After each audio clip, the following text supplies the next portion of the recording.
Dinge hier stehen. Nein, noch fahren.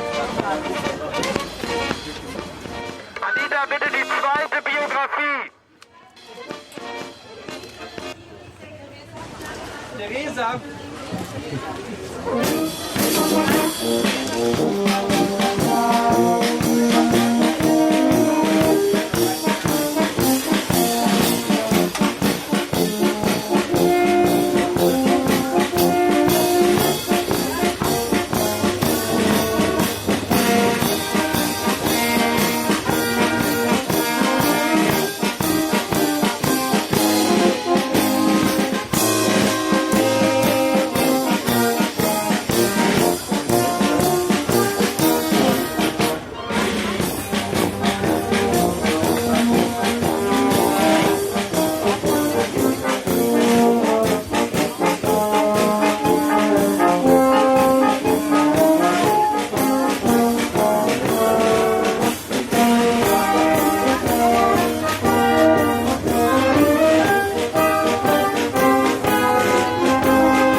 Today, in a piece of, in a review that I got forwarded by my office, the exhibition is called Phenomenal. And I say it with pride as a director of BAC. And I dare to say it because I did not curate the exhibition, but Katrin Romberg, who traveled here for this talk from Vienna, is here and curated the exhibition. Congratulations for a great work. It's really, as they say, phenomenal. Dutch? Is it a Dutch word? I don't know. I think it works across the languages, no?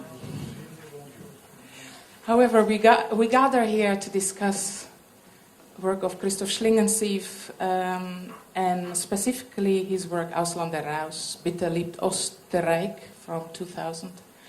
And I have I feel honored and I find it a great pleasure that our guest Matthias Lilienthal has joined us, just arrived from Berlin to talk about the work. I would like to say a couple of words about his curriculum. I have a little paper to help, and despite it's rather complex, this will be very simplified curriculum. Matthias has a remarkable practice, something that I look up at with admiration, practice that's both aspirational and inspirational, challenging every boundary one can imagine and think in the field of art, but in the world as such as well. Matthias studied theater studies, history and German studies. From 88 till 91, he was dramaturg at the Theater Basel under the directorship of Frank Baumbauer. In 91, he then became deputy intendant and head of dramaturgy at the Volksbühne in Berlin under Frank Christoph. And in 2000, he was appointed as programming director at the Theater der Welt 2002. Since September 2003, he's the artistic and executive director of Hebel and Ufer, with 3 assembled theater in Berlin, How 1, How 2, and How 3.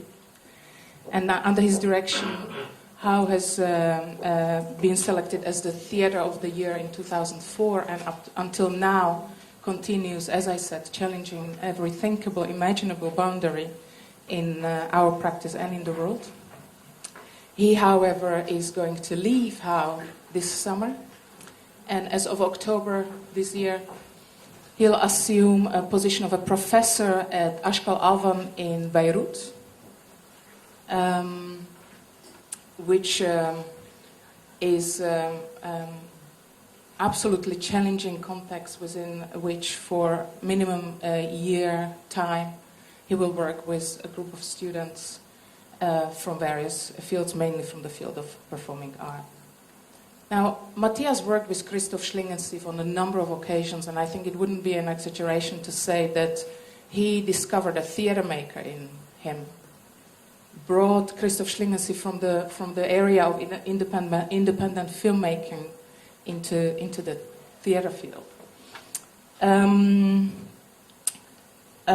the context of the work Ausländer, Raus, He worked with Christoph Schlingensief very closely as a dramaturg of the piece. And that's what he's going to try to recall for us and to talk about this piece as Schlingensief's Big Brother's container. And please join me in welcoming Matthias here. Thank you.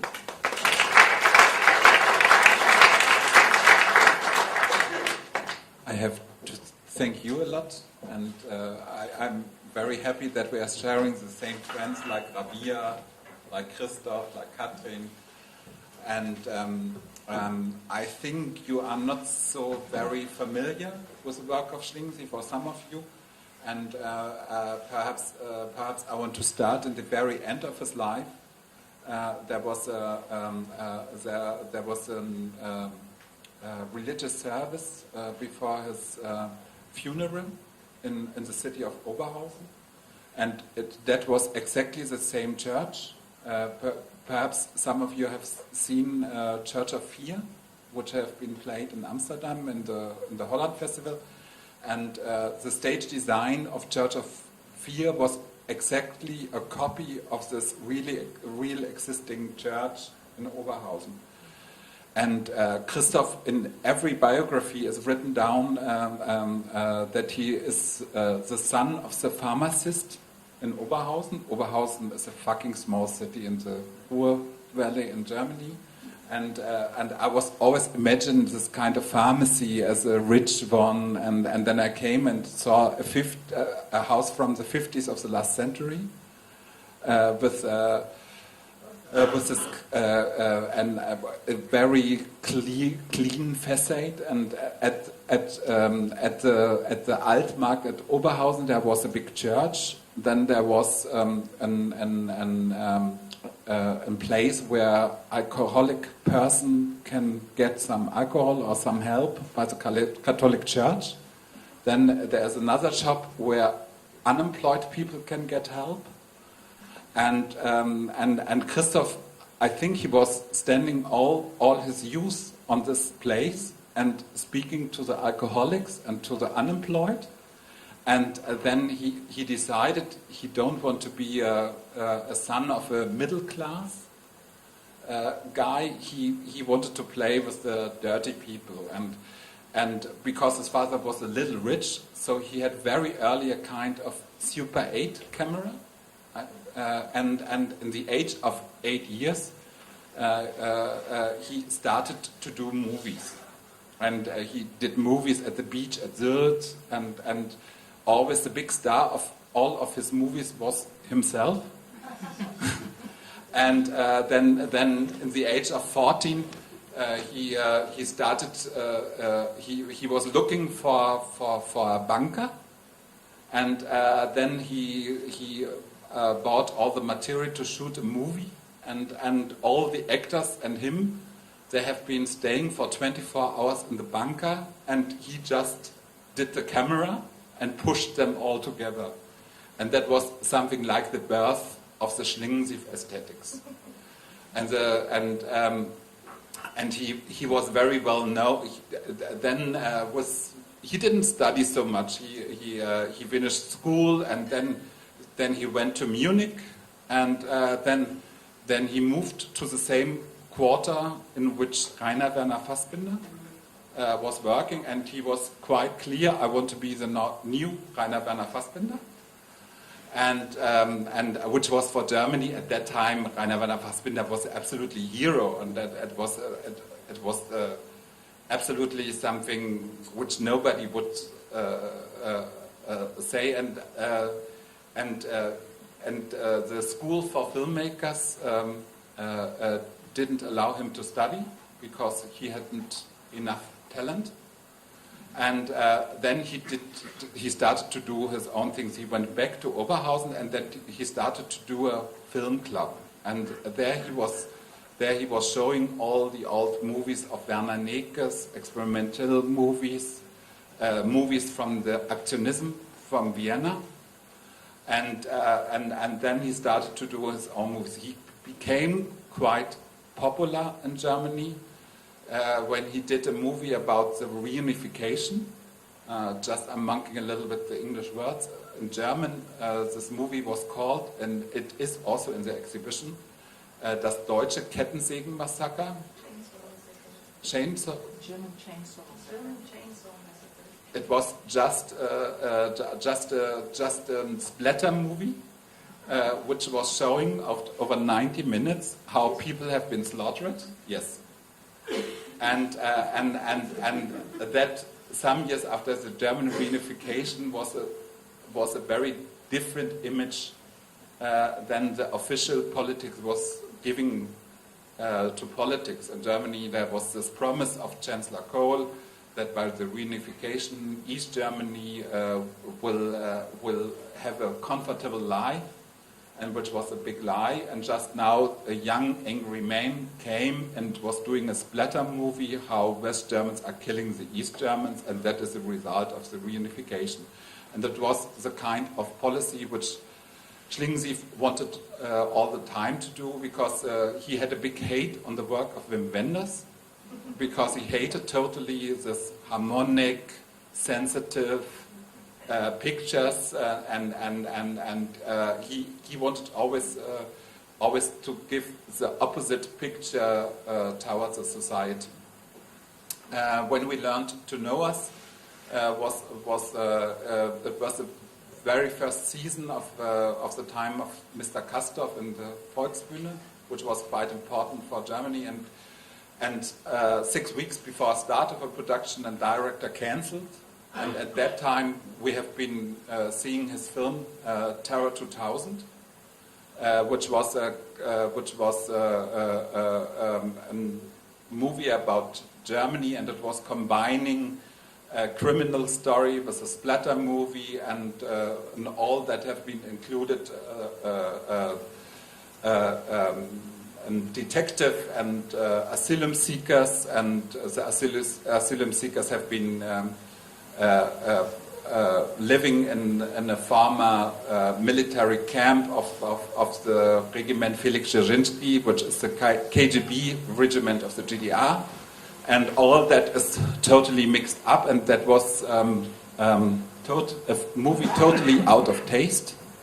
And it was produced by the WDR, by the West German Broadcasting Station, and the first time that they have shown this movie was after his death, even if they paid this movie. And after this movie, it was clear he couldn't do so easy again a movie, and then there came this request of a theater, and then we said, okay, do another version of Terror 2000 in the theater, and then he did it on the theater, and it was we had several problems to produce that production, because there was also a stunt with the bike driver, and there was a big poster of Helmut Kohl, of the candidate of the chancellor at that time, and the stuntman was then driving against the poster, and after that there was a big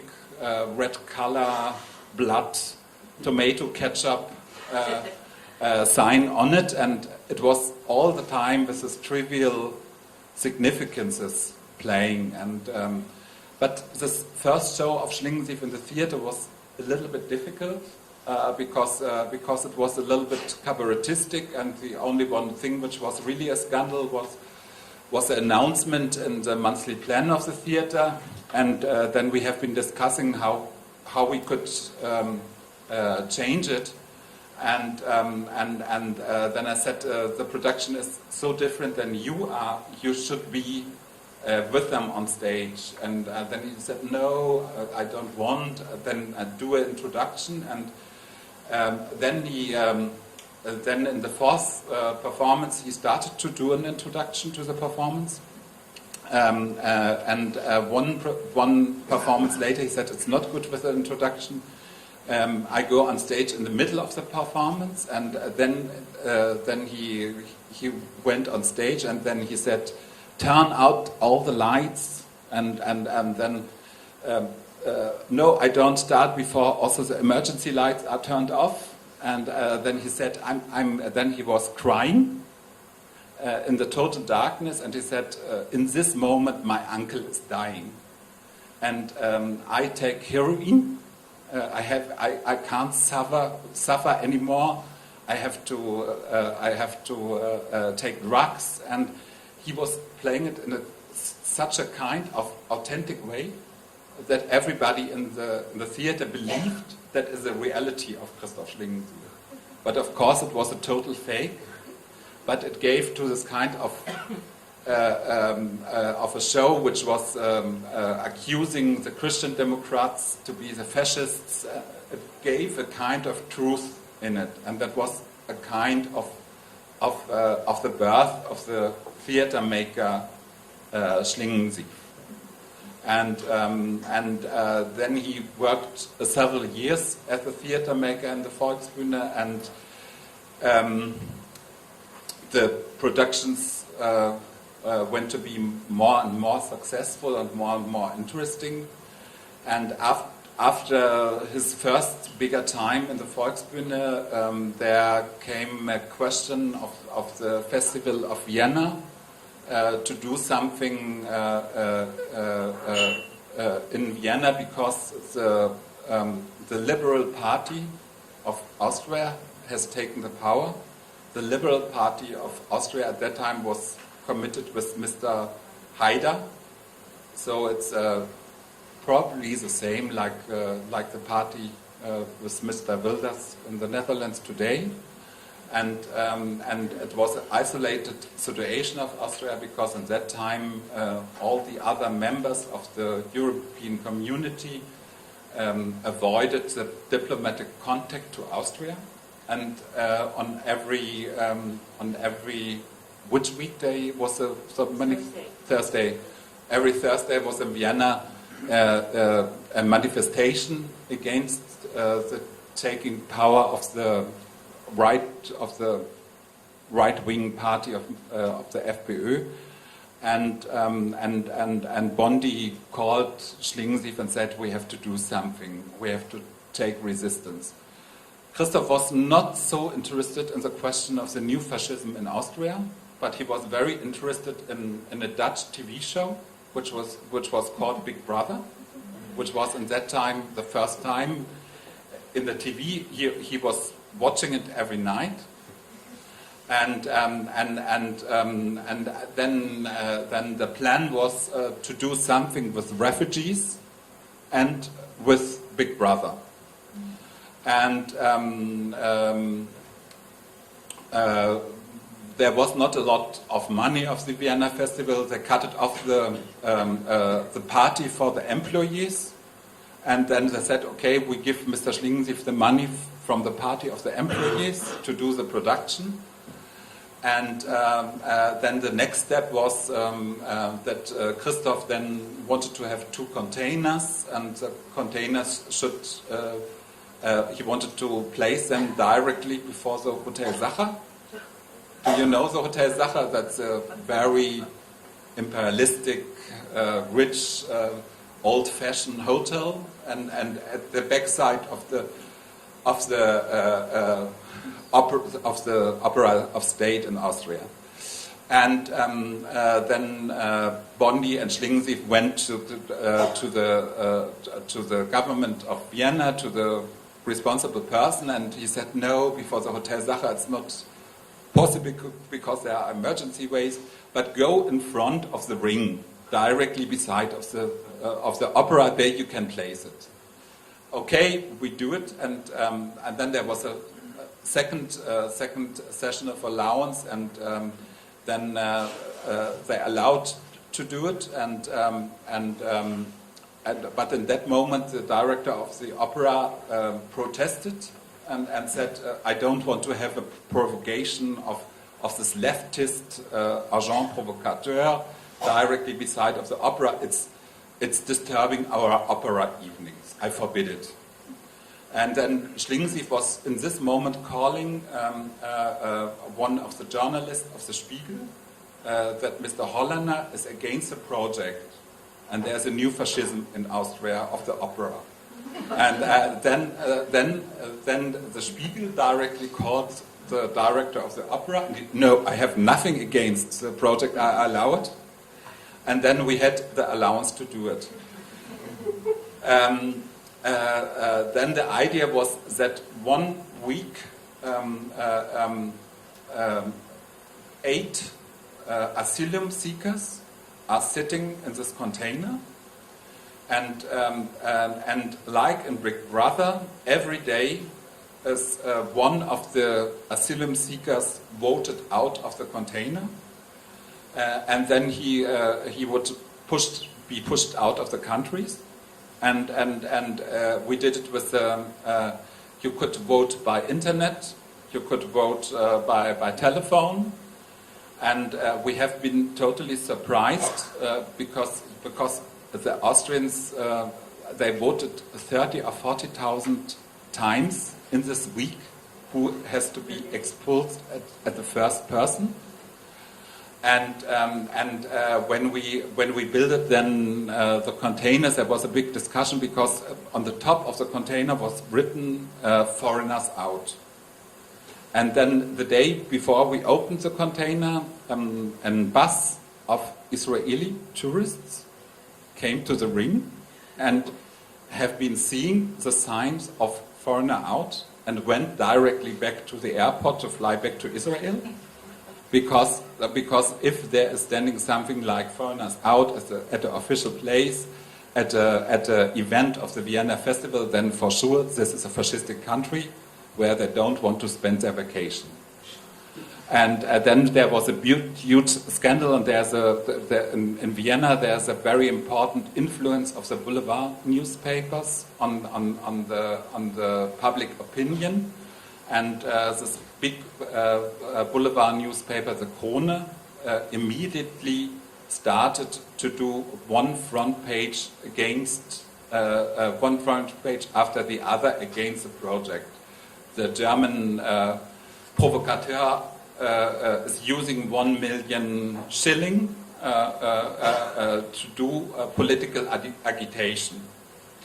And Christoph, what is really important in the work of Schlingensief is that he is always doing one thing and the other thing in the same moment. So it was, of course, he is using all the installation of the Big Brother, of the TV format, like it is used in the TV everywhere. But by changing, it's not the normal people which are in the container and living there, just by saying they are asylum seekers in the situation where Austria is having the first time a fascistic government. That was a kind of polemic where the people felt a quite big aggression.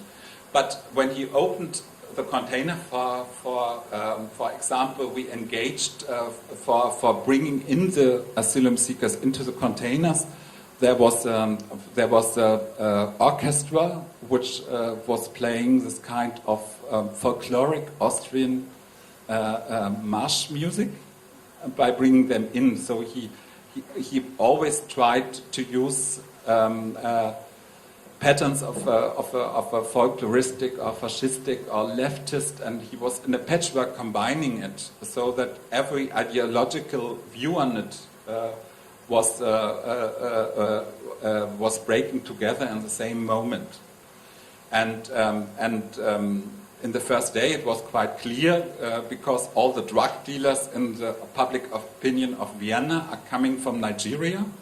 So the first asylum seeker who was voted out was a Nigerian asylum seeker, and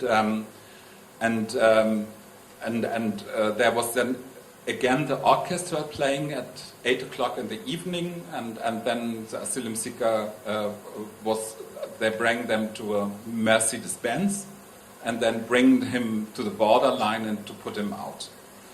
And then you could see inside of the container area only by a small gap in a fence. but every one of the asylum seekers had a micropod that you have all the time. You have been hearing what they are talking, and in that moment, from 1 Tamilian asylum seeker started to say all the time, I want to marry an Austrian woman. Ich möchte österreichische Frau heiraten. He was using it this kind of Tamil accent on German, combined with Austrian and with the real and asking the people, is there any Austrian woman which would marry him? And it was a kind of sound which was sent out all the time.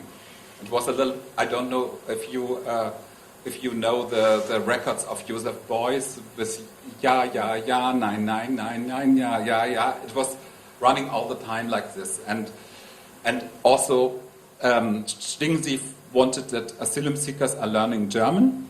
So at 8 o'clock in the morning there was a lesson of German on the top of the containers, and at 11 o'clock there was some lessons of sport. And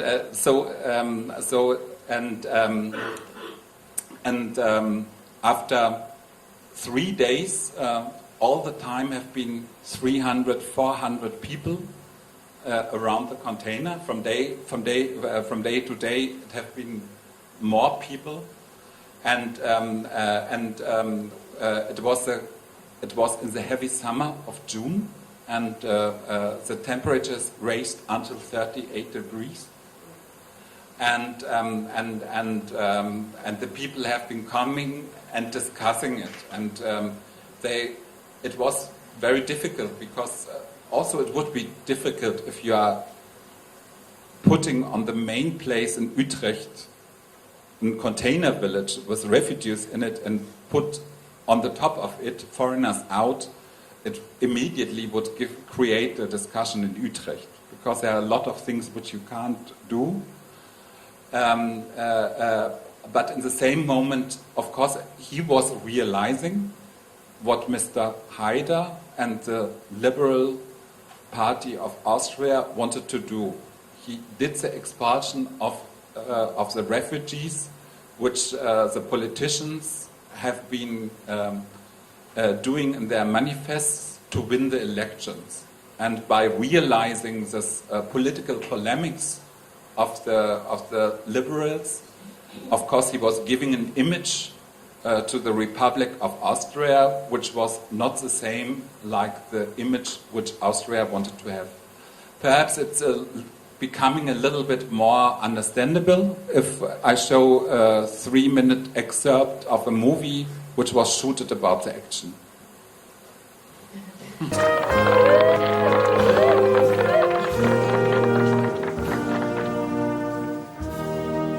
Wir haben also jetzt heute den 4. Tag ja fast erreicht, jetzt 3,5 Tage, 4,5 Tage, da hängt dieses Ding immer noch. Die Koalition kann damit leben, hervorragend leben, dass es dort hängt.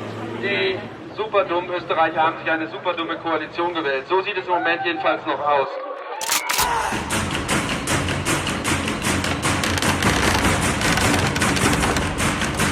Bitte, Hilfe, bitte! Das sind ausgemacht, das ist raus! Wir müssen das overnehmen, ich komme nicht auf den Netz! Der andere ist es nicht gefährlich! Ich hab gesagt, ich halte nur für das Sauerei!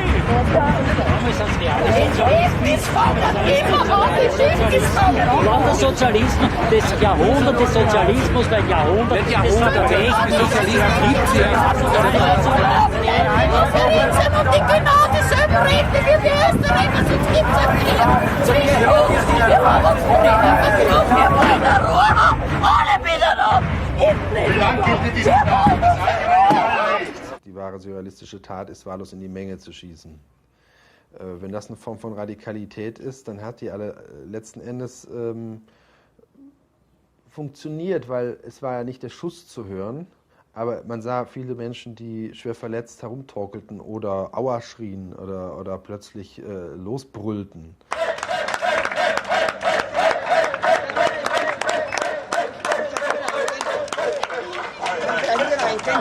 Ja, da ist es Mario, Kurt und Ilse Garzana. Ihr habt angerufen, ihr habt gesagt, ihr macht mit. Warum? Was wollt ihr sagen? Ja, es gefällt uns sehr gut, diese Aktion, und wir haben die Schiffe...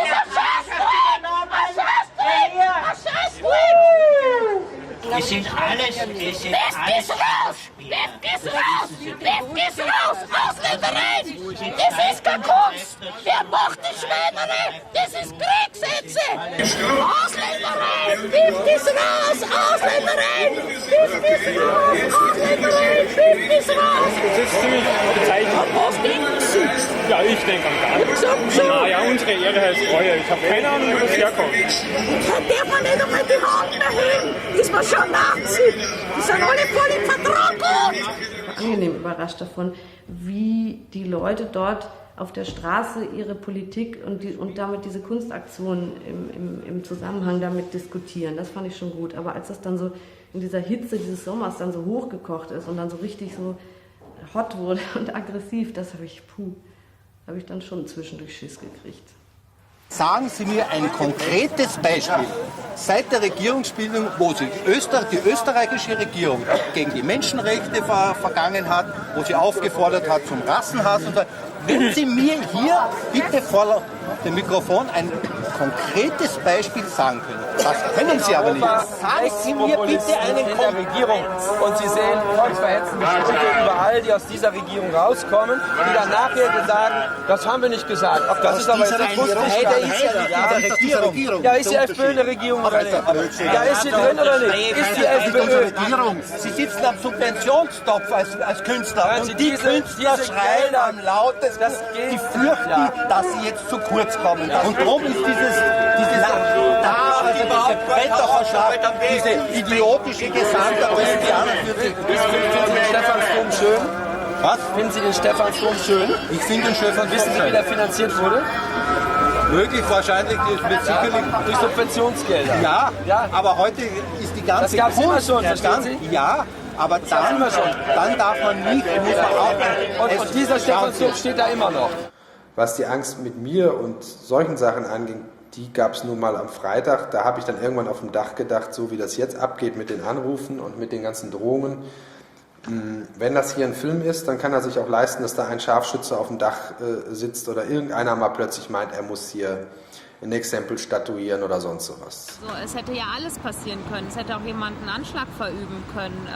Es war zu jeder Zeit immer alles möglich. Wir wussten am Anfang nicht, dass es nur Buttersäure ist, aber nach diesen Säureanschlägen, es hätte auch was Gesundheitsgefährdendes sein können, das vielleicht eventuell bleibende Schäden für diese Menschen, die da drin sind, nach sich gezogen hätte. Ich finde es eigentlich auch vor sich selbst verantwortungslos, wie er da steht, total ungeschützt und total ungeschützt. Also das ganze Projekt, glaube ich, das ist so ein Punkt, das Projekt hatte eine Ungeschütztheit in alle Richtungen. Sie sind gegen Ausländer, sagt er. Warum sind Sie gegen Ausländer? Damit das alles archiviert wird, sag mal, es kann aber dieselbe Flasche sein. Muss auch mal.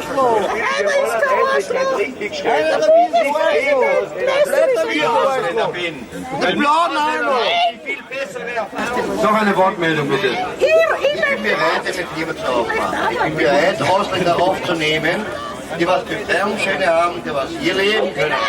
Von uns in Frieden, du deutsche Sau, du! Du Künstler! Es war kein richtiger Job in Wirklichkeit. Es war wie ein Kriegsschauplatz und man kämpft gegen drinnen und draußen. Also der Christoph hat sich teilweise schon sehr zurückgezogen und hat uns nicht wirklich eingebunden in seine Pläne. Also Amnesty International hätte das anders gemacht.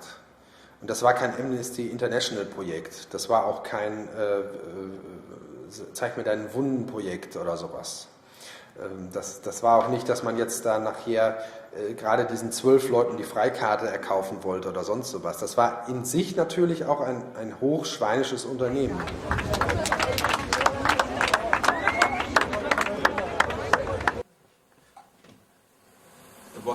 Was it a little bit better understandable with the pictures from the movie? I hope so. I think the interesting thing is every time from the leftist side you think that a party like the FPÖ is saying all the black people are drug dealers, all the foreigners are guilty by the criminality in a town. There is a mistake which you are doing, that you are taking these speeches seriously. In the case of Haider and the FPÖ in Austria, you have the feeling the main reason why they are telling it is that they are winning an election, if they are saying sentences like this. And the strategy of Schlingensief was, I take their speeches seriously, I realize the expulsion of the asylum seekers in a public Big Brother show and show it to the country as a picture of the country itself. And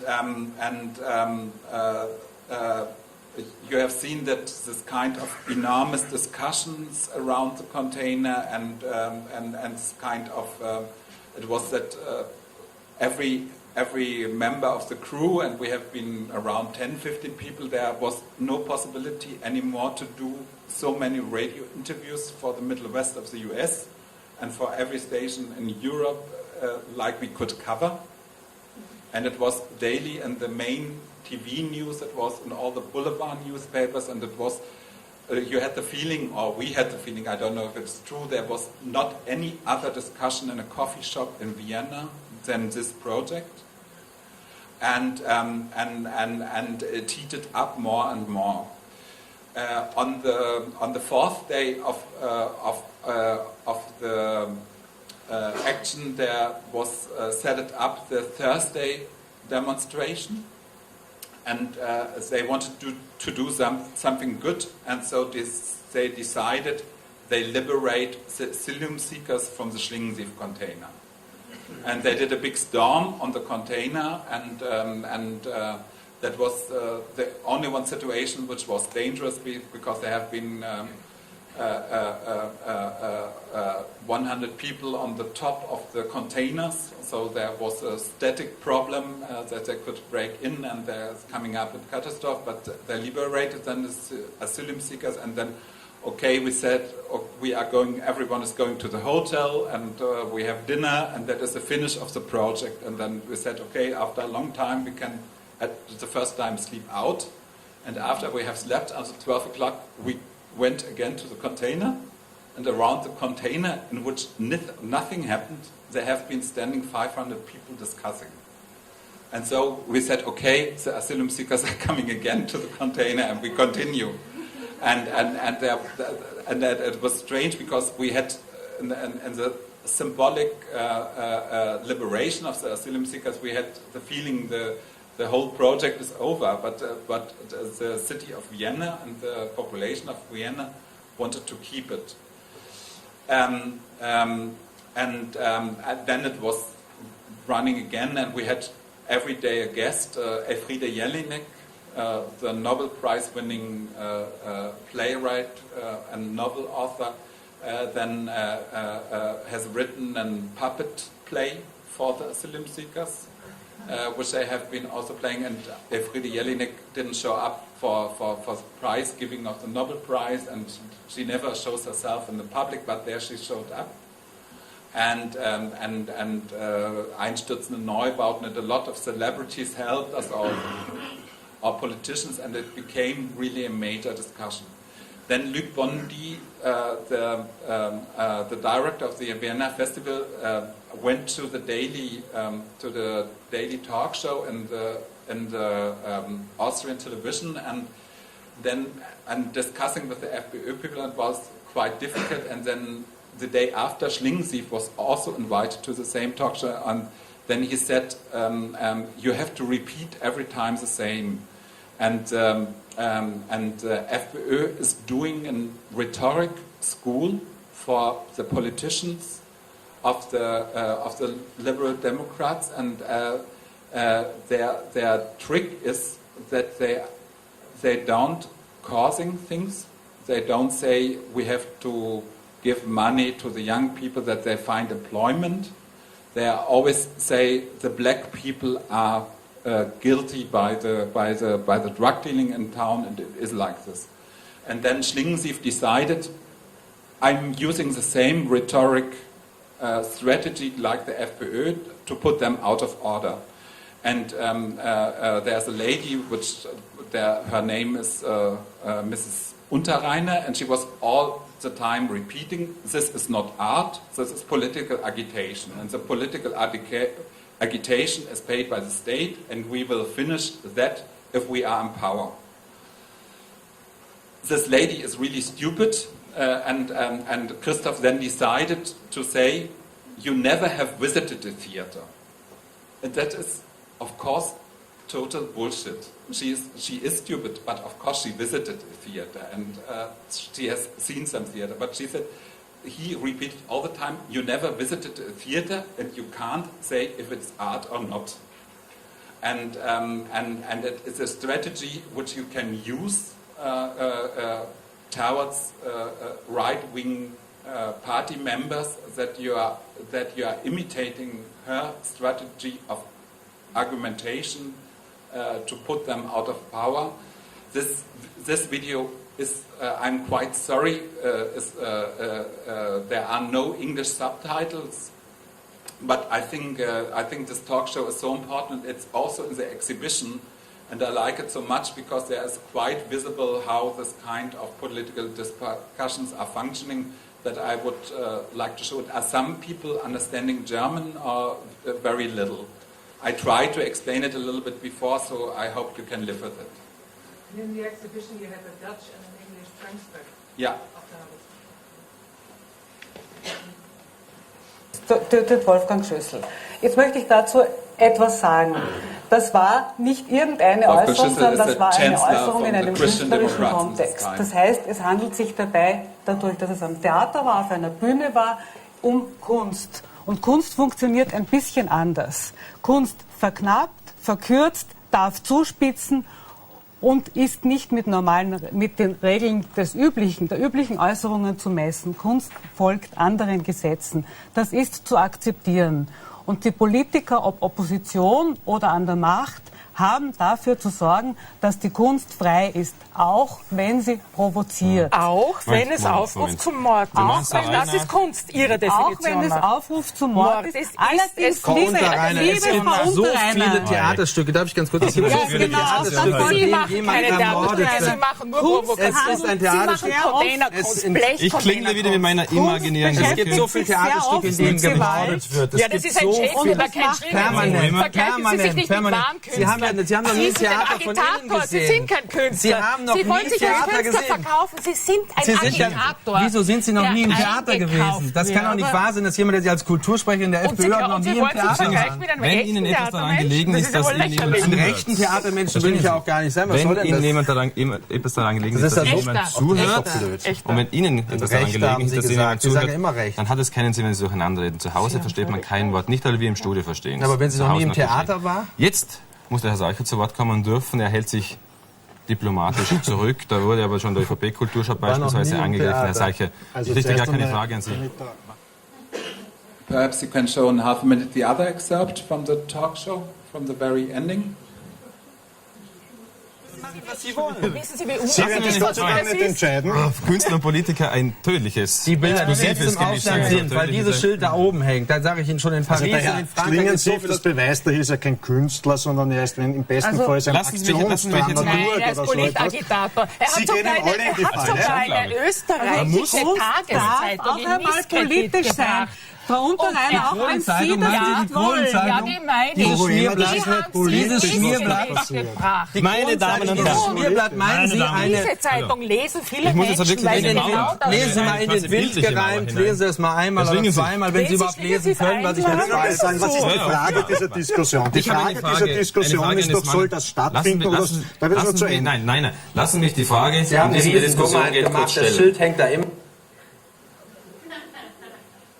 There is a sentence of Brecht, which is very well known, that theater is a scientific institute for producing scandals. And in this sense, the Vienna action from Schlingensief is a kind of theater in the Brechtian sense. And I think what I really find interesting in this kind of installation of Schlingensief is that you can't say if it's theater, if it's visual art, if it's installation, if it's TV, if it is mixing up a kind of patchwork of genres. It is a combination of interpreting and trivial culture like the TV culture with a political discussion, but he's mixing it up in the same moment with the surrealistic manifest and with himself as an entertainer, which is all the time standing around the container, and he was every time reacting on what the people are saying by saying the opposite. It was not having a clear meaning, but he was provoking a kind, and what was really interesting in the project, after 3.5 days, it was an installation which was used by the people themselves. After the asylum seekers have been liberated and nothing happened in the container, the population took the project over and played it by themselves. And perhaps, for me, the most interesting visual artwork which Schlingensief ever have done is the Animatograph. And Schlingensief is from the origin, of course, a movie maker. He was all the time looking how he can produce a film in theater, on opera, on visual art. And then in Bayreuth, by the Parzival production, he started to work with a revolving stage. And it was a kind of discovering that you can have a revolving stage, and if you are projecting pictures on a revolving stage and you have different rooms installed on a revolving stage, then you are becoming a kind of Malteserkreuz, in a 35mm projector for cinema. There is a technical issue which is moving the 24 pictures in a second, so that we are seeing like they are fluent, but of course there's a little, and the revolving stage and the installation of the Animatograph and the projection on it is a little bit like the Malteserkreuz on a visual art installation. And that time when he started to work in Iceland, then he was thinking about that Iceland is a borderline between North America and Europe. And exactly in one of the geysers of Iceland was invented democracy, and that is the origin of democracy. And if Schlingensief wanted to look for democracy, then at first he did a Catholic religious service, and of course all the time he was working with psychic person or a strange person, and he did, and there in the Animatograph he had the first room with this founding of democracy, and the second room is then having the Andan of the Muezzin. So you have in what Western societies in Middle Europe are considering that the Islam is a kind of enemy. He provoked it in the second room, and so in the Animatograph he built it up really a kind of story of invention of democracy, and it, for me, it's an installation which is founding on the model of Ausländer, Raus, and developing it into a kind of installation in the sense of Joseph Beuys, that you have a living social sculpture where you have different spaces and different situations, and I think you have the pleasure in town, and you should spend as much time as you can in this installation.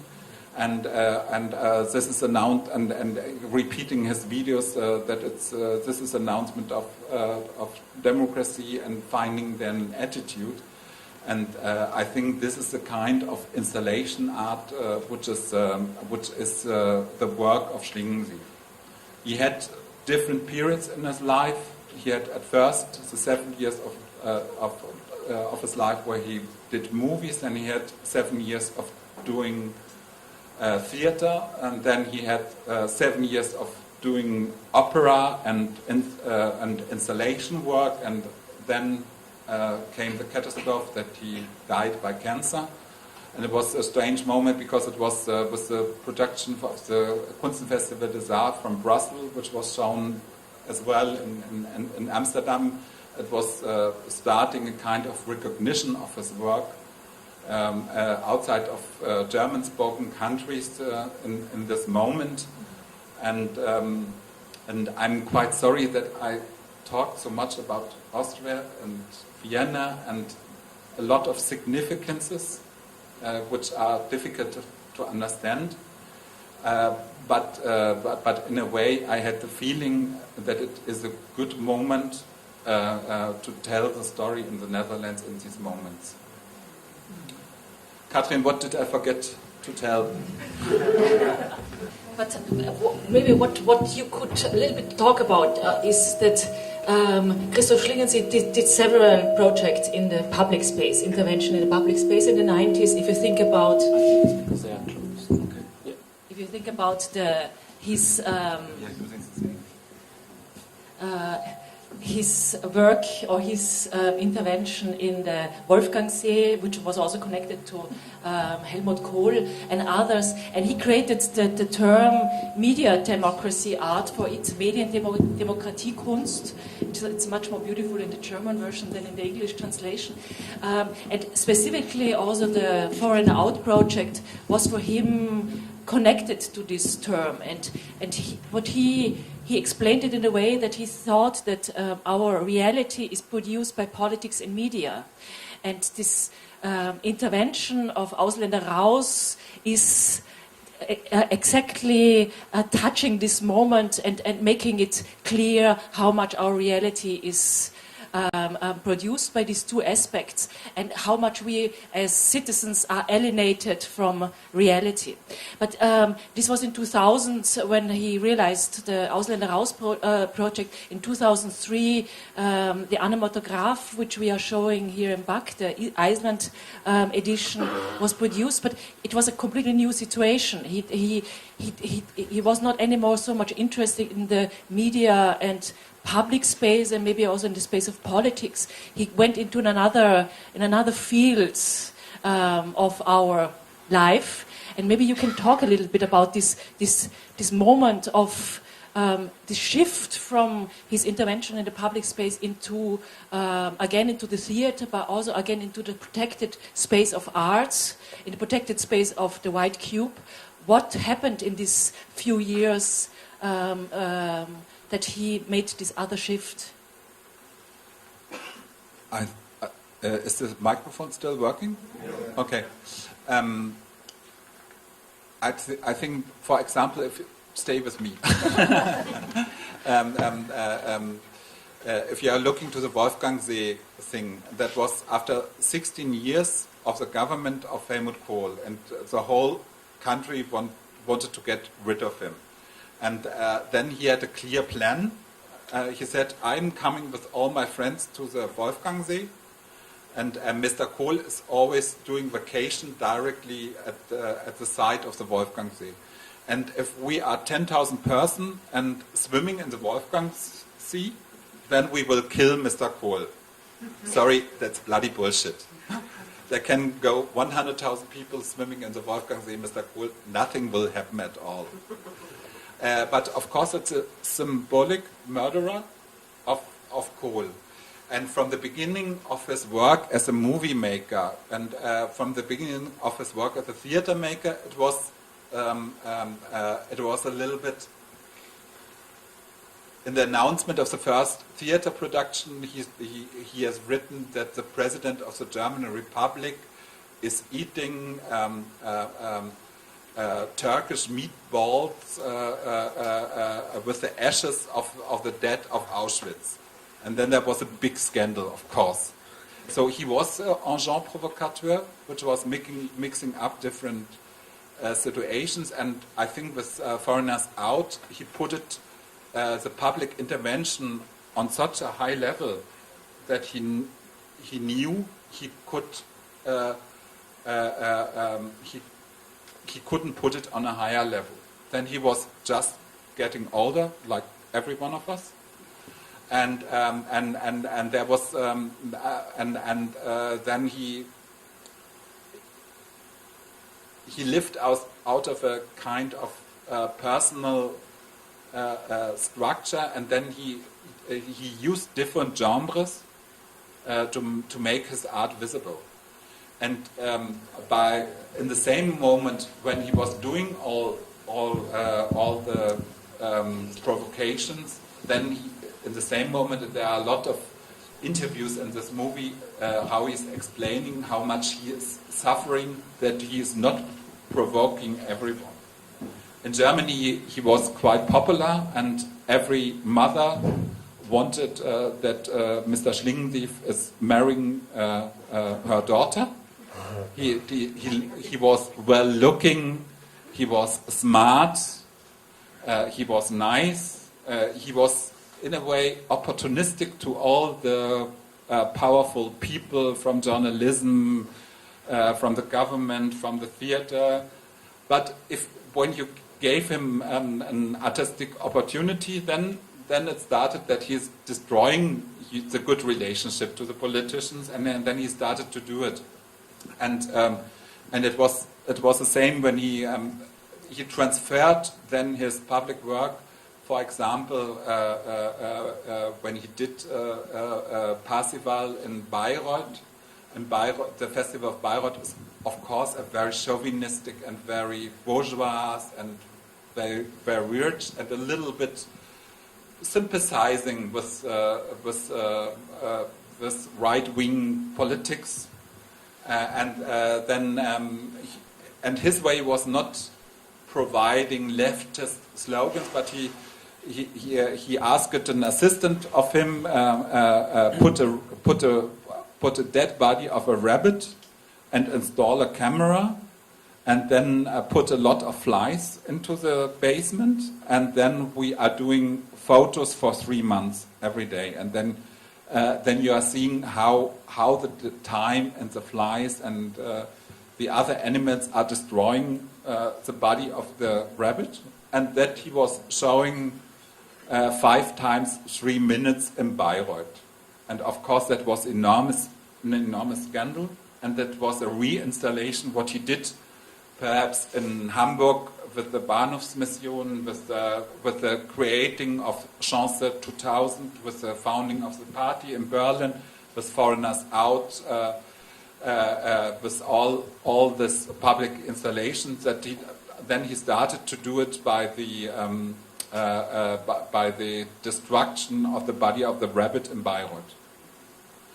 And but I think why he shifted from that side is really that was also the feeling after Foreigners Out, that it was so much on the point you couldn't work further in this direction. I think you mentioned with Ausländer Raus something very important about you were talking about the language and the analysis Schlingensief did regarding the specific language the FPÖ party, the Liberal Party developed. He analyzed intensively the Austrian boulevard magazine Kronenzeitung over this. I found out when I was looking into the archive of Christoph Schlingensief, how much he was also studying this boulevard magazine and the language they are using in order to create this political atmosphere in Austria. And I think it's very important moment, aspect you were talking about. There was at the same time, and I think that's also Schlingensief, that he did at the right moment a radical project, because more or less at the same time a book was published in Austria. Unfortunately, I think it's only German, but if you can read German, I would heavily recommend it, because I think you will find a lot of pattern in it, which reminds you also on the language of your right conservative politicians. The book is called Haider, and the book was recommended by Elfriede Jelinek at that time, and I think Christoph didn't know about it. But if you read about it, it's amazing to see how sharp Schlingensief was analyzing the language of the right-wing or however you call the FPÖ party and the Boulevard magazine, and how much these two forces changed the political situation in Austria until nowadays. So it's still, this country is still suffering of this political changement which took place end of the 1990s. But what I think was very interesting, and you were also talking about it, Schlingensief gave amazingly interesting interviews in many different daily magazines, specifically in Austria, but also in Germany. And the people were always asking him, why are you not cooperating with the demonstrations, the Thursday demonstration, because there is a resistant movement in Austria against this political situation. And he always said, resistance doesn't work anymore. We have to develop a completely different point of view on our so-called reality, which is not anymore existing in his mind. So he said, we have to work with contradictions. And that's the tool how to touch the urgencies of our social-political reality.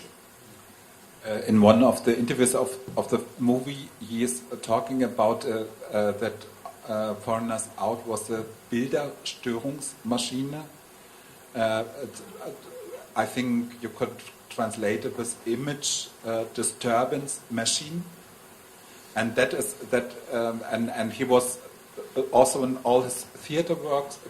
We have been discussing all the time about pictures and images, and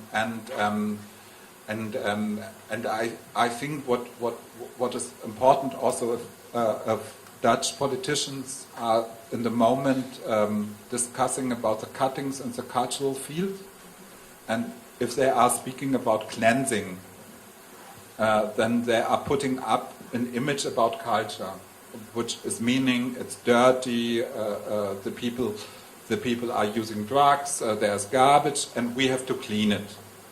Or they say there's a lot of mediocrity, and probably it's true that also in the cultural field in Berlin and in Amsterdam and in Utrecht there's a lot of mediocrity, mediocre works, but a lot of works are necessary that you are getting some very interesting and good works.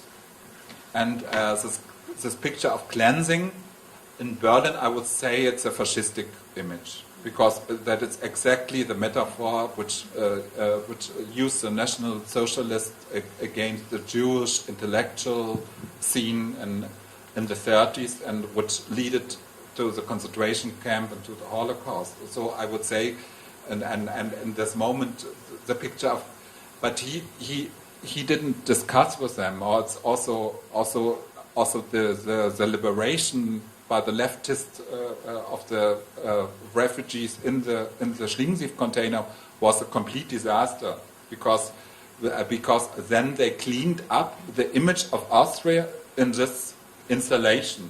So for Schlingensief it was a collaboration of the leftist demonstrators with Mr. Haider.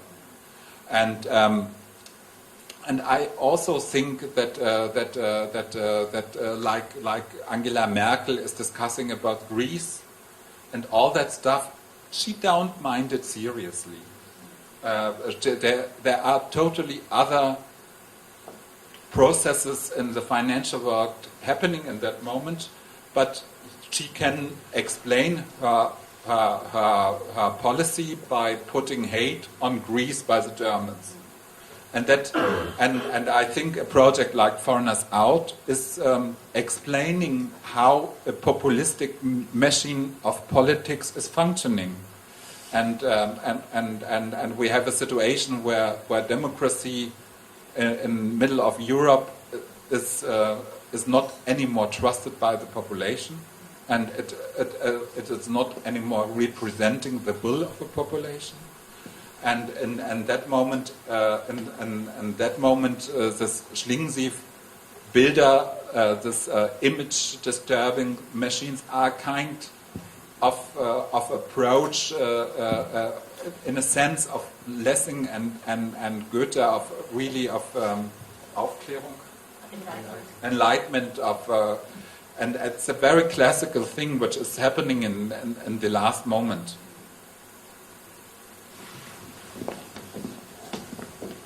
I have two questions. One very quick one, and Catherine said that probably the traditional strategies of resistance don't work, don't function.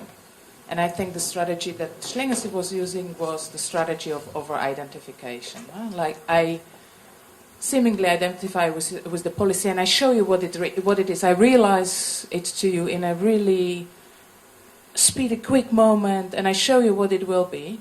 That's more or less a question. Okay, very good. Let's discuss.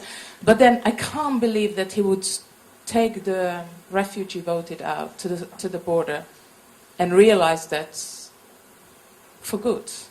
What happened to the refugees? Were they really set out of the country? Of course not. We have taken them from a home for foreigners, Ausländerwohnheim from Graz, and we asked them to do it, and they have got a fee, and then in the end they have got the prize, and after that they went back to the foreigners' home in Graz. So what did the winner get? The winner has got 5,000 euros, and then we forced him to divide it by all the people. But also, and 5,000 euros, and also the possibility to marry an Austrian woman. So there were a couple of Austrian women who were ready to marry. It was the same as in Holland at that time, that marriage was a possibility that you can stay in the country, so that you don't have to, that you are not in danger of being deported. So that was the money and the possibility to marry. But I also think, that I think it's more about working with this contradiction, and that's really interesting, because if you study also, as I mentioned, this book and the analysis of the language of the right conservative movement in Europe, they were really dealing with this contradiction. Therefore, the left had so much problems, or the social democrats so much problems to oppose to it, because they were speaking at the same moment about social democratic values, and in the same sentence about very right-wing moments. So that the public and the intellectual public was completely unable to find the right language to fight against it. And I think that's an amazing thing also with Foreigner Out, because even I remember in Vienna, no one really knew how to deal with it, because there was so much confusion that even people who know Christoph Schlingensief didn't know, are the asylum seekers real or fake? Are they real asylum seekers, or are they actors? And Schlingensief played with that also. He was asked ongoing, who is in the container.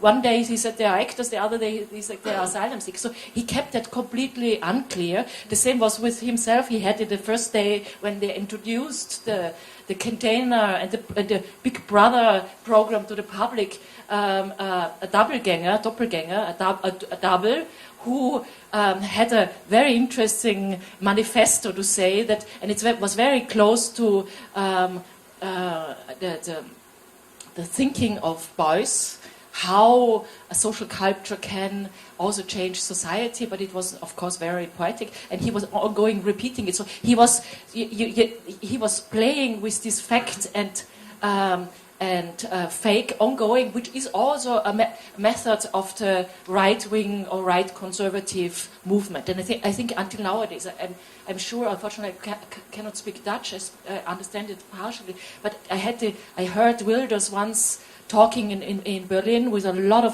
huge crowd of people listening to him. He spoke in a perfect German, and when I listened to it, I was really reminded on the way how Haider and his party members, he didn't call it party anymore, by the way, movement. It was very close. It was really a kind of reappropriation of Nazi terminology and Nazi methods, but with new words. But Wilders also was working with this fact and fake moment.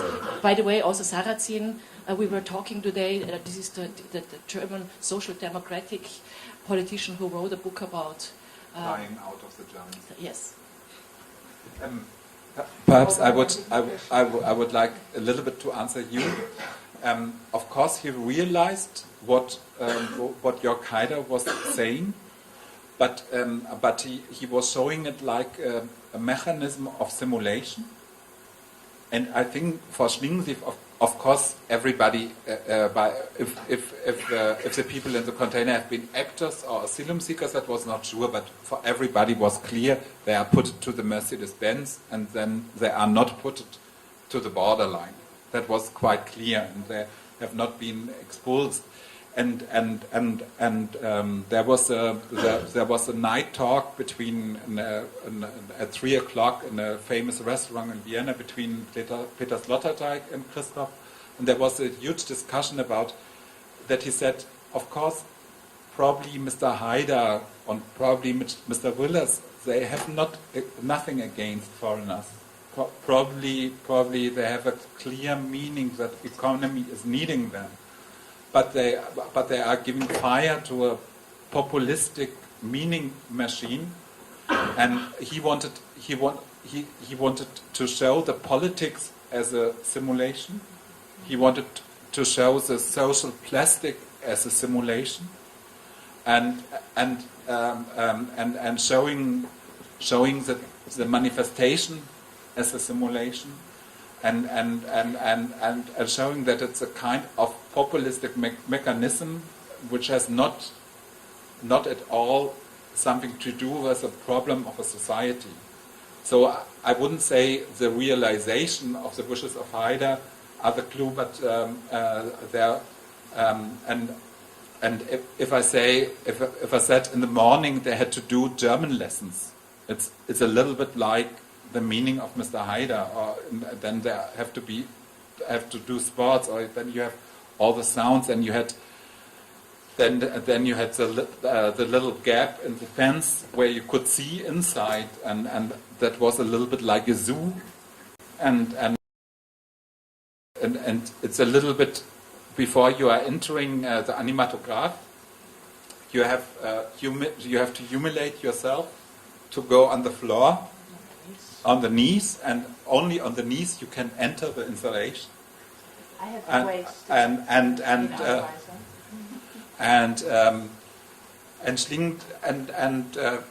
and if the leftist demonstrators came, Schlingensief was a little bit talking like Haider, or he was playing with the roles and showing the mechanisms and not keeping. When he did some productions at the Volksbühne, and then all the critics have been writing it's only provocation, and then there was a kind of invention of something which we are calling thematical weekend or theoretical discourse. There in the thematical weekends we said, and that was the first thematical weekend. It was a trash weekend. To a time where this word didn't exist, and that there have been a big chapter about actionism from Vienna. There have been a big chapter about Mühl. There have been a lot about Hollywood Babylon and Kenneth Anger, and Schlingensief was doing the archive of this experimental movie maker in Oberhausen, and then he showed these movies which he learned to know in his archive in the film club. Then he started to discuss with the student audience in Oberhausen about that movies. He had a quite good education out of university, and I think there have been influences, the aesthetical influence of the Vienna actionism, which you can much better explain than myself, is very important on his work. The second question that I announced is the question, how can a work like this actually circulate in the art world after it has been realized in 2000 and after the artist is dead? Of course, there's film, there are books being written, there is press clippings wall as Catherine installed it. There are photographs from it. And what I'm hinting into is our initial discussion about the question, can a work like this be actually reenacted? Could you really go and build a container house at the square here, bring refugees, actors? Could you really redo it? Can you restage, reenact a work like this? How can it continue living in the art world? You can't reenact it. I think it wouldn't make sense to do the container project in this moment again on the marketplace of Utrecht, because the situation is different, or I have a wrong understanding of the Dutch situation at the moment.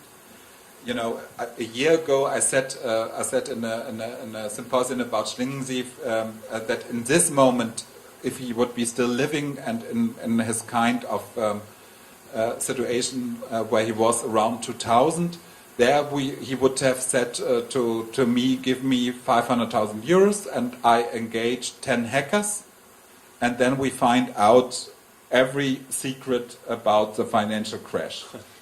And if you would imagine what would happening if the Holland Festival would give me 500,000 to engage 10 hackers, or in the moment, you know, for me in the moment, this headline that the European Central Bank has created another 300 milliards of euros. I would say Schlingensief would think in the moment when they are printing more and more money, then I create a new banking system, and to do a commentary on the total craziness of the financial sector. I think this is, of course, I think it's good that in the exhibition there's shown the pictures and concepts of the container. Of course, you could go a step further and reinstall the container and to find more and more materials. But doing what Schlingensief was doing at that time would mean to be a swine which is looking for truffles, as a kind of breaking of taboo, and that you can do only in a you know, the container project by doing the fucking Dutch TV just now weg von den Niederlanden, weg von Netherlands. That is, in a way, the Foreigners Out project is just now a popular TV mainstream, and of course the questions of today are in a way different. Would somebody want to join here and see whether the sea level rises? Wow. I have one question to the Iceland animatograph. There is in the Thai restaurant noted to the honor of the blood, Kai Stefansson.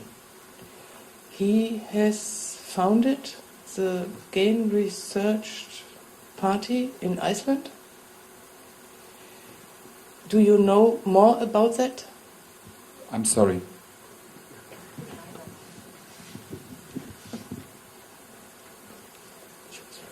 Okay, thank you. I was curious how the African project, which is one of his final projects, is developing now, and where you could place it within the whole context of his contradictory and controversial work.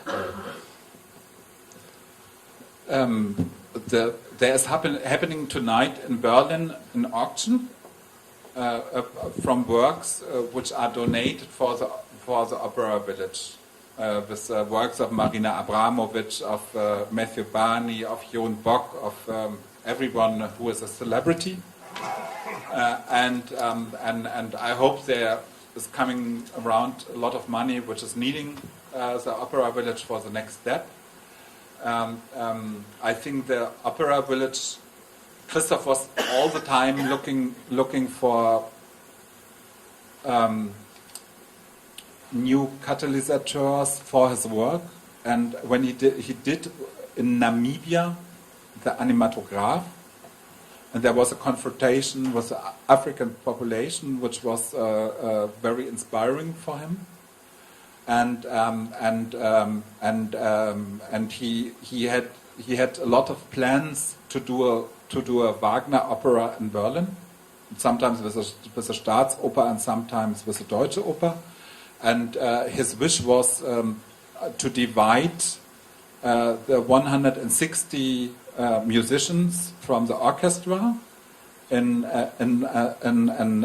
different boats to 20 or 40 musicians, and then they should play the opera on the ship, and the music should be transferred to the opera. And he was interested in the difference because in 6 or 8 different boats, I think the conductor is probably lost, and then you have different time that the music is back transferred to the opera, and of course for him was this the work in Bayreuth was quite an important thing for him, also doing this Parsival, and at the same moment he was thinking that that Bayreuth is the reason for his cancer, because there was a reprojection that the tumor in his lung started to grow in the time when he worked in Bayreuth, and then he was also very shy and saying, "I'm the new Richard Wagner," and there has something to be left over if I'm dead, and then he thought it's provoking for a society, for a German society, if it is happening in Burkina Faso, 45 kilometers from Ouagadougou, and then he really spent the last 18 months of his life mainly working on the project, and also the Brussels project was inspired by that work on the Opera Village. I personally would think if he would have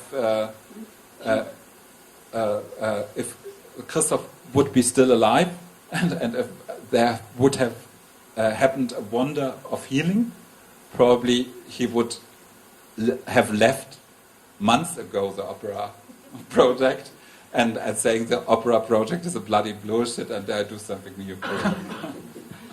But the Opera Village is really, I know the wife of Christoph is developing in a very good and constructive way, and the school is working, and the school is dealing with a special education about pictures, about camera works, about dance and movement work, and there's a really a big need for the school, and with the money of the auction in Berlin,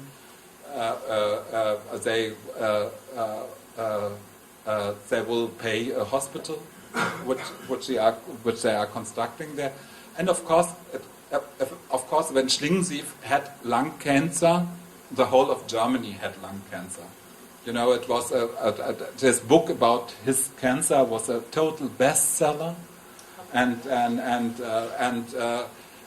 everybody was suffering with him, especially the people which hated him before. And so he needed a hospital, so Africa gets a hospital.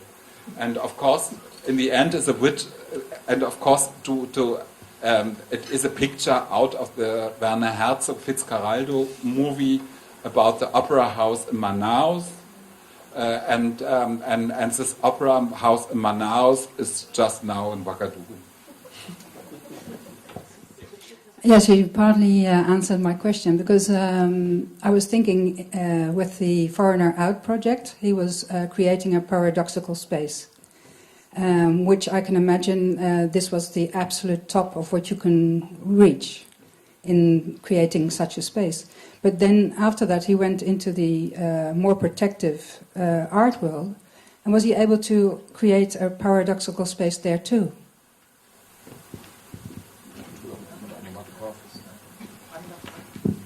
I think in the art world, I think really the best work which he did in the art world is the animatograph and the different stages, and the paradoxical work of creating democracy, destruct democracy, create pictures, destruct pictures, showing the crash between Christianity, democracy, and Islam. That's all included in the animatograph, and that's. But at least there is an installation which I like mostly the same, like the animatograph, and I'm a bit sorry that this installation is not in the exhibition.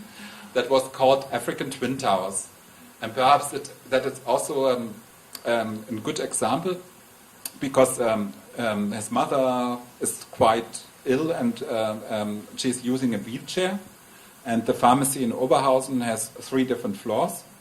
So she is needing, you know it from the publicity in the TV, this lifters which are running on the stairs. And he put it just this kind of stair lift on a white wall like this, and then you have been driving to a height of 4 meters. And then a movie about Africa was projected on you, and you became a projection screen for Africa, and then you turned around, and then you had a little binocular where you have seen another movie from Schlingensief about Africa, and what I totally like, because entering the stair lifter, you became the mother of Christoph Schlingensief, which is very old and out of order. Then you are becoming a projection screen for Africa. I think it's the best which we white bastards can do about Africa. And then you have been watching another movie in a binocular about Africa. And perhaps for me, this installation is called the African Twin Towers. The installation is really great if you can drive up in a height where you get fear to fall down, and perhaps this picture about Africa is the most exact which he has produced, and perhaps that is the concept of the opera village. Anyone else?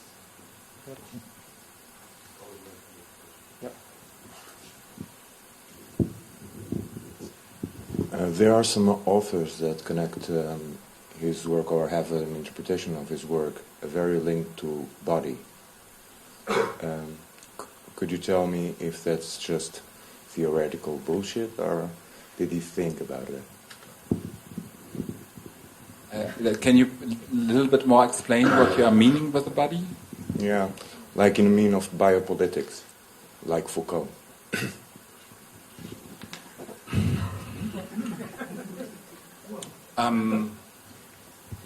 He had mainly a dramaturg, which is a philosopher, and he has taught him a lot of philosophical writing, and Karl Hegemann is also using Foucault, and if he was presented some sentences of it, then he took it, and by Christoph it was always a total patchwork. And in this sense, of course, Foucault is playing a role, but it was not the main thing.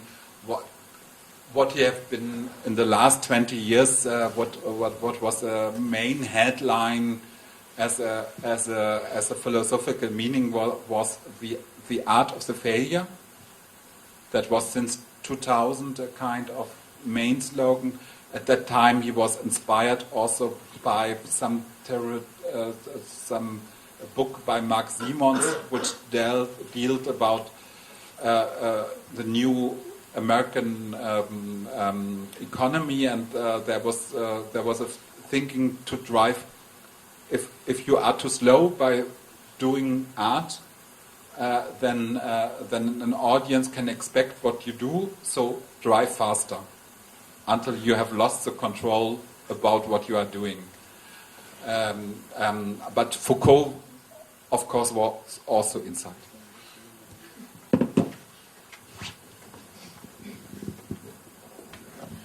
Do you know whether Schlingensief met Hirschhorn? Whether they ever communicated or knew each other? No, I don't think so. It's interesting that you ask this question because there was also some visitors in the exhibition were asking about it. Are there? Do they know each other? What are the connections? But I think Hirschhorn is coming from another field somehow. So Hirschhorn is much more a member of contemporary art, what Schlingensief never was. It's also it's not really connected to it, but I was thinking about now when you were asking the question that there was one discussion Christoph Schlingensief had with Elfriede Jelinek during Ausländer Raus. Jelinek thought that Schlingensief is really a great artist, and he's one of the outstanding artists she got to know in the last years, and they were discussing whether he considers himself as an artist, and he immediately said, "No, I don't define myself as an artist," and she was really fighting against this point of view of Schlingensief. But he said then at the end, this is much too narrow field. I wouldn't have an impact with my works if I would define myself within this contemporary art field. I consider myself in a completely different way. But still, there were two artists he referred to continuously. It was Dieter Roth and Joseph Beuys, right? Yeah, Roth and Beuys have been important. Then there was a reception of Paul McCarthy, then of Kaprow. And it was by Paul McCarthy, an assistant of him wanted to do a bigger show with McCarthy in the Volksbühne, and then he got to know it, and then he was influenced by it. But I think he has seen Hirschhorn, but I never have heard him talking or writing about it. But I think in one of the exhibitions of the last years, for sure, he was seeing it. But at one time, Heiner Bastian, a former assistant of Beuys, was doing a lecture, and he was doing a lecture by writing everything on a chalk wall, and then using models of economy, and then Christoph had to do a lecture in the Kunstwerke in Berlin 2 days after. And then he used the chalk wall, he used the stomach as a picture, but he changed it to the stomach of a cow. And then he was, with the stomach of the cow, explaining the whole society, mixing it up with the TV news from the day before, and putting it in a circulation that significances have been changing their mind all the time. And that was the typical philosophical way of it. Bettina was also doing dramaturgy with Mr. Schlingensief by the Berlin Republic, so she knows it as well. Being a landscape architect, design of public space, I was inspired about 10 years ago about social interventions from the collective of Wochenklausur from Vienna. Is there any relation with Schlingensief? You don't know? No, I think there is no relation. There was even a public discussion going on via media, via a Viennese weekly newspaper, very good one, Falter, that they interviewed Wolfgang Zingel, who founded Wochenklausur in the 90s. And Zingel was kind of skeptical about Ausländer Raus. He thought it's just a provocation, and you have to go much further in order to address this political problematic situation in Austria. And it was one of the few exceptions that Schlingensief answered in a letter of editor. How do you say Leserbrief? And he said, "You completely misunderstand me. This is not my point of view with Ausländer Raus." So they had a kind of really. I think Wochenklausur was much more. Was not so much related with Beuys, with the social sculpture, and it had a completely different point of view than Schlingensief had with his intervention in the public space. It was too moralistic for Schlingensief, Wochenklausur. There's one more question. I experienced the installation in the Biennale based on Kirche der Angst as a kind of reflection on his life, autobiographical installation. And in the entrance on top it says it changed Germany into egomania. And I'm not sure whether it is the end, because it's hard to tell where it starts or ends, but there is the conversation with God in the name of Jesus. Ich bin autonom. It is Christopher, I guess, who speaks Ich bin autonom.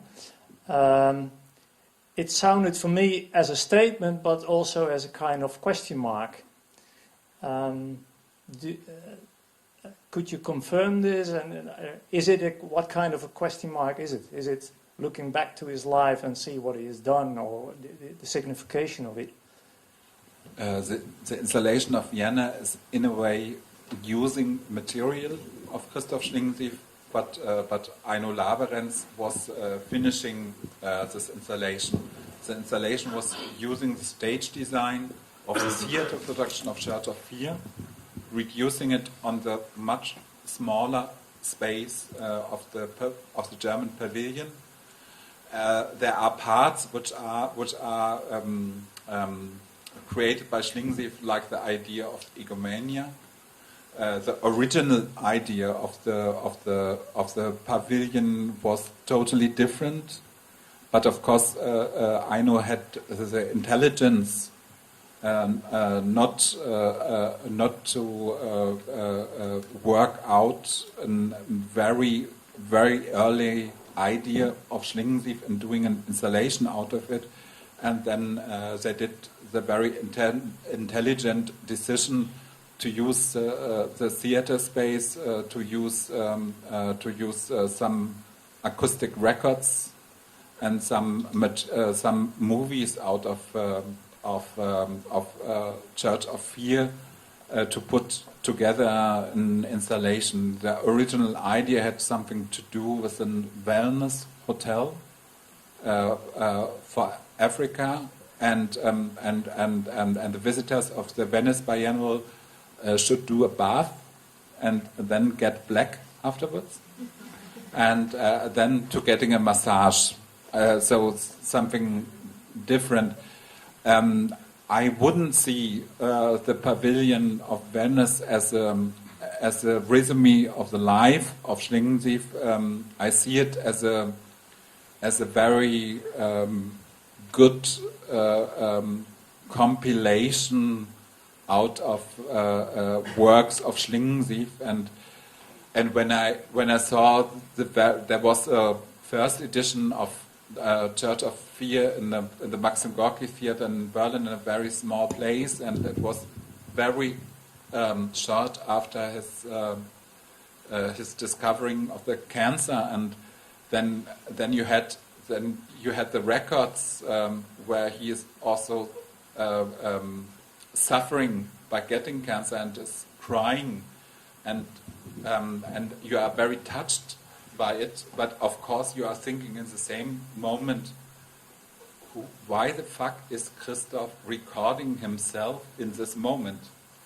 This is this kind of what I meant. If Christoph Schlingensief has lung cancer, then the whole country of Germany has lung cancer. And of course he was living a public life, and I think I think in Church of Fear, in the production of the Ruhr-Triennale, there he did the Abendmahl and the Last Supper, and he was placing himself as a Jesus and giving the bread. So, of course, this was this autonomous, and perhaps he reenacted all the time the Catholic service from the Altmark in Oberhausen, and in this very last moment he liberated himself from the religious service by saying, "I'm God." And then also what I liked in the production, then he had the chorus which is coming, and in the middle of the theater play, then he put it in the DVD player, a rewind, not in the TV player, but the chorus went back like a rewind on a DVD player, and so you have the service and you have the media reflection on it in the same moment. I would like to propose that we take the discussion into a more informal setting. I have 4 announcements to make. Very quick ones. One, there is a book called Ausländer, Raus that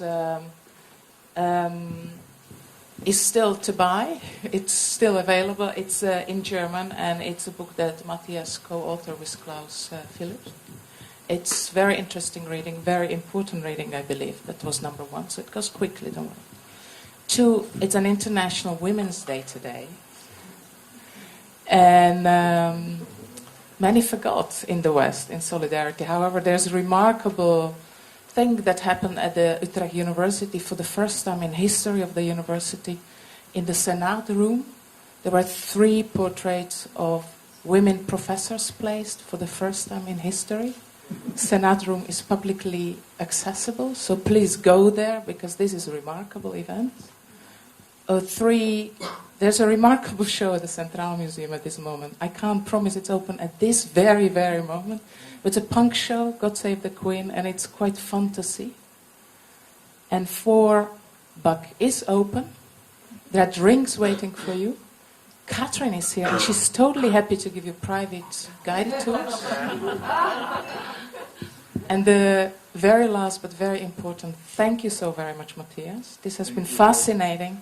Thank you for coming, and please join us for those drinks and the exhibition that is still running. Thanks for coming.